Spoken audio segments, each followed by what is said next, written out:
सब कुछ झूठा हो सकता है, लेकिन भगवान के सामने बहाए आंसू नहीं। प्रेम का मतलब सिर्फ प्रेम नहीं होता, प्रेम का मतलब सम्मान और विश्वास होता है। वह सम्मान और विश्वास जो प्रेम से परे है। जब आप प्रभु के साथ जुड़ जाओगे तो आपकी परीक्षा आरंभ हो जाएगी। कुछ लोग इसे दुख समझते हैं तो कुछ लोग प्रभु की कृपा। छल, कपट, पाप का फल इसी धरती पर भोगना पड़ता है। याद रखना, समय किसी को क्षमा नहीं करता। सफलता का मतलब यह नहीं कि आपको किसी दूसरे से बेहतर बनना है, बल्कि सफलता का मतलब है जो आप अभी हैं उससे बेहतर बनना। वो कठिन परीक्षा लेता है मगर सहन करने की शक्ति भी देता है। आपकी जिंदगी में कुछ नहीं बदलेगा जब आप खुद को नहीं बदलेंगे।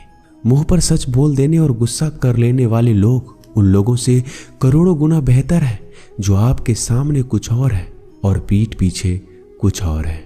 किसी का दर्द समझने के लिए इंसान के अंदर का इंसान होना जरूरी है।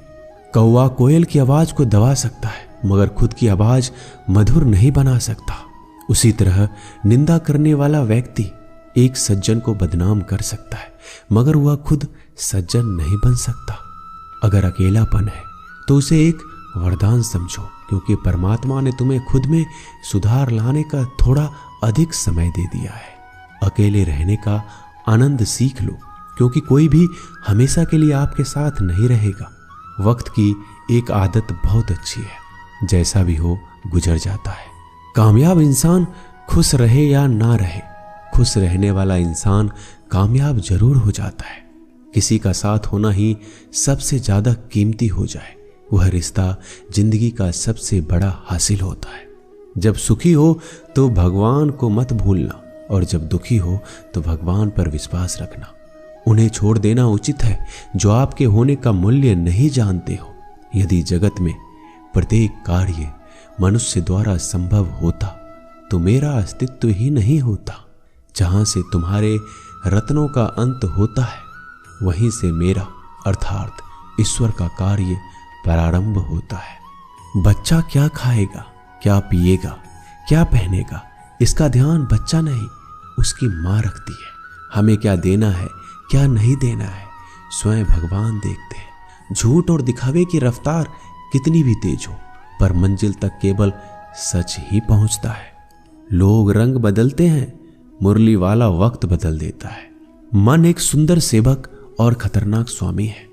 मनुष्य को जीवन की चुनौतियों से भागना नहीं चाहिए, ना ही भाग्य और ईश्वर की इच्छा जैसे बहानों का प्रयोग करना चाहिए। शांत बने रहो जब तक तुम्हारा सही वक्त नहीं आ जाता। इंसान का सबसे अच्छा मित्र स्वयं की आत्मा और मन होता है, जो अच्छी बातों पर शाबाशी देता है और बुरी बातों पर झकझोरता है। खाली हाथ आए हैं, खाली हाथ ही जाओगे। आज जो तुम्हारा है कल किसी और का होगा, इसलिए तू जो कुछ भी करता है उसे भगवान को अर्पण करता चल। स्वास्थ्य सबसे बड़ा उपहार है, संतोष सबसे बड़ा धन है, वफादारी सबसे बड़ा संबंध है। छल करोगे तो छल मिलेगा, आज नहीं तो कल मिलेगा। जियोगे जिंदगी सच्चाई से तो सुकून हर पल मिलेगा। उपवास हमेशा अन्न का ही क्यों, लोभ, लालच, घृणा, चुगली, क्रोध और गंदे विचारों का भी होना चाहिए। मन का संकल्प और शरीर का पराक्रम यदि किसी काम में पूरी तरह लगा दिया जाए तो सफलता अवश्य मिलती है। भाग्य के दरवाजे पर सर पीटने से बेहतर है कर्मों का तूफान पैदा करें, दरवाजे अपने आप खुल जाएंगे। क्रोध की अवस्था में भ्रम जन्म लेता है, ब्रह्म बुद्धि को नष्ट कर देता है। बुद्धि के नष्ट होते ही व्यक्ति का पतन हो जाता है। पानी मर्यादा छोड़े तो विनाश होता है, यदि वाणी मर्यादा छोड़े तो सर्वनाश होता है। किसी को धोखा देना एक कर्ज है जो आपको किसी और के हाथों एक दिन जरूर मिलेगा। कलयुग है, हमेशा तैयारी के साथ ही रहना। मौसम और इंसान कब बदल जाए इसका कोई भरोसा नहीं। भगवान कहते हैं तुम मेरी ओर देखोगे, मैं भी तुम्हारी ओर देखूंगा। तुम जिस भाव से मुझे याद करोगे उसी भाव से मैं तुम्हारे पास आऊंगा। बदला लेने के लिए मत सोचो, आराम से बैठो। जिन लोगों ने आपके साथ बुरा किया है अंत में उनके साथ भी बुरा ही होगा। इस दुनिया में जुनून जैसा कोई आंख नहीं है, मूर्खता जैसा कोई जाल नहीं है, नफरत जैसा कोई दरिंदा नहीं है और लालच जैसी कोई धार नहीं है। प्रसन्नता का कोई मार्ग नहीं है, बल्कि प्रसन्नता ही एक मार्ग है। अगर आप सही दिशा में हैं तो चिंता मत कीजिए, बल्कि उस दिशा में चलते रहिए। ऐसा करने से अवश्य ही आप अपने लक्ष्य को प्राप्त कर लेंगे। इस पूरी दुनिया में सबसे ज्यादा कीमती है समय, इसलिए बर्बाद ना करें, नहीं तो अंत में आपको पछतावे के अलावा कुछ नहीं मिलेगा। जिंदगी में अपनी तुलना किसी से मत करो। जैसे चांद और सूरज की तुलना नहीं की जा सकती, क्योंकि दोनों ही अपने वक्त पर चमकते हैं। यदि किसी काम को करने में डर लगे तो याद रखना, ये डर संकेत है कि आपका काम वाकई में बहादुरी से भरा है। ख्वाब जिनके ऊंचे और मस्त होते हैं, इम्तिहान भी उनके जबरदस्त होते हैं, हौसले भी उनके कई बार पस्त होते हैं, लेकिन जुनून में वह मदमस्त होते हैं। पहाड़ की ऊंचाई आपको कभी आगे बढ़ने से नहीं रोकती, बल्कि आपके जूते में पड़े कंकर आपको आगे बढ़ने से रोकते हैं। निकाल फेंको उस कंकर को। सिर्फ मरी हुई मछली को पानी का बहाव चलाती है। जिस मछली में जान होती है वो मछली अपना रास्ता खुद बनाती है। अपने हौसले को ये मत बताओ कि तुम्हारी परेशानी कितनी बड़ी है, अपनी परेशानी को बताओ कि तुम्हारे हौसले कितने बड़े हैं। सफल वो नहीं जो अपने दुश्मनों पर विजय प्राप्त करता है, बल्कि सफल तो वो है जो अपनी इच्छाओं पर भी विजय प्राप्त करता है।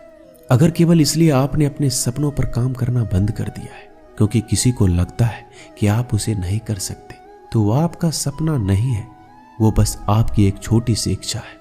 जो लोग आपको नजदीक से नहीं जानते, उनकी बातों को दिल पर मत लो, आगे बढ़ो और कुछ करके दिखाओ। जिंदगी में अच्छे लोगों की तलाश मत करो, बल्कि खुद अच्छे बन जाओ। आपसे मिलकर शायद किसी की तलाश पूरी हो जाए। यदि आप उड़ नहीं सकते तो दौड़ो, यदि आप दौड़ नहीं सकते तो चलो, अगर आप चल नहीं सकते तो रेंगते हुए चलो, लेकिन हमेशा आगे बढ़ते रहो। एक बार गुरु ने अपने शिष्य से पूछा, क्या आप जानते हैं हमारे अंदर एक बड़ा युद्ध निरंतर चल रहा है। जब सारे शिष्य चुप रहे तब गुरुजी बोले, वास्तव में सबसे बड़ी लड़ाई हमारे अंदर दो भेड़ियों की है। एक काला भेड़िया जो क्रोध, हिंसा, अहंकार, दुख, गलानी, लालच, चोर, झूठ की भाषा बोलता है। दूसरा सफेद भेड़िया जो आनंद, प्रेम, दया, विचार और सद्भावना की भाषा बोलता है। इसी लड़ाई के शोर में हम पहले से मौजूद मन की शांति भूलकर उसे कहीं और ढूंढने की कोशिश करते हैं। गुरु ने कहा, हमें इस लड़ाई के शोर से कोई नहीं बचा सकता। ये लड़ाई मेरे अंदर ही चलती है और ये आपके अंदर भी है। शिष्यों ने गुरु की बात ध्यान से सुनी और पूछा, गुरुजी, तो इस लड़ाई में जीत किसकी होगी? गुरुजी ने कहा, वही भेड़िया जीतेगा जिसे तुम खाना दोगे। खाना देने का मतलब है हमारे पास शक्ति है ध्यान देने की। हम जिस भेड़ियों की बातों पर ध्यान देंगे वो बड़ा ताकतवर होता जाएगा। इसलिए हमेशा क्रोध से पहले दया चुनना चाहिए, लालच से पहले उदारता, चिंता से पहले शांति और स्थिरता जोड़नी चाहिए और चलन से पहले सद्भावना को चुनना चाहिए। ऐसा करते करते हमारा मन अपने आप आनंदित रहने लगता है। जैसे शरीर को आराम दिया जाए तो वो ठीक होने लगता है, वैसे ही मन की शोर से आराम मिलता है, तब वो खुद ब खुद निर्मल हो जाता है। दोस्तों, इस वीडियो में बस इतना ही। मैं आशा करता हूँ कि आपने इस वीडियो से बहुत कुछ सीखा होगा। मिलते हैं अगले वीडियो में। अपना ख्याल रखिएगा। धन्यवाद। जय श्री कृष्णा।